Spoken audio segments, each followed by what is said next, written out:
Karibu sana, hizi ni tetesi za soka barani Ulaya. Leo ikiwa ni siku ya Alhamis ya tarehe 20 ya mwezi wa 11 mwaka 2025. Karibu sana, hii ni Talent Media.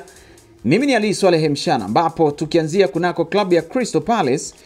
Klabu hiyo tunaambiwa inaamini kwamba Liverpool pekee ndio wanaweza kumsajili Maguire mwenye umri wa miaka 25 mwezi Januari, lakini beki huyo wa England atakuwa mchezaji huru msimu ujao mkataba wake utakapoweza kumalizika. Lakini Inter Milan na Manchester United zinajadiliana na wakala wa Karim Adeyemi, huku mshambuliaji huyo wa kimataifa wa Ujerumani mwenye umri wa miaka 23 akiwa tayari kuondoka Borussia Dortmund. Mshambuliaji wa Al Ahly na timu ya taifa ya England Ivan Toney yuko tayari kupunguziwa mshahara ili aweze kurejea katika ligi ya EPL mwezi Januari, huku Tottenham na Everton wakimuania mchezaji huyo mwenye miaka 29. Ni beki wa Uholanzi Nathan Ake mwenye miaka 30, ni mmoja ya wachezaji watatu wa Manchester City wanaotathmini mustakabali wao kabla ya muda wa uhamisho wa wachezaji wa mwezi Januari kuwadia. Manchester United itaendelea kumfuatilia kiungo wakati wa Real Madrid na Ufaransa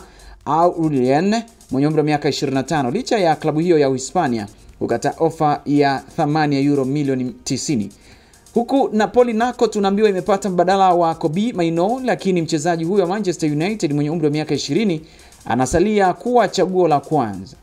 Lakini Juventus imefanya mazungumzo ya awali kwa ajili ya mlinzi wa Leeds Thiago Gabriel mwenye umri wa miaka 20, huku Brentford pia wakimtaka mchezaji huyo wa kimataifa wa Ureno chini ya umri wa miaka 21. Atletico Madrid wamekuwa wakimfuatilia beki wa kushoto wa Chelsea na Uhispania Marc Cucurella kwa miezi kadhaa, na wanafikiria kuwasilisha ofa ya thamani ya euro milioni 40 kumsajili mchezaji huyo aliye na umri wa miaka 27.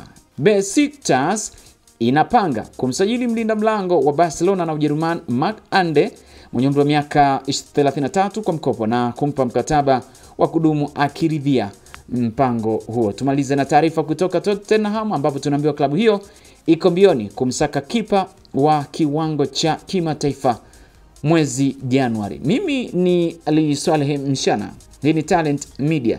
Sina la ziada. Bye bye.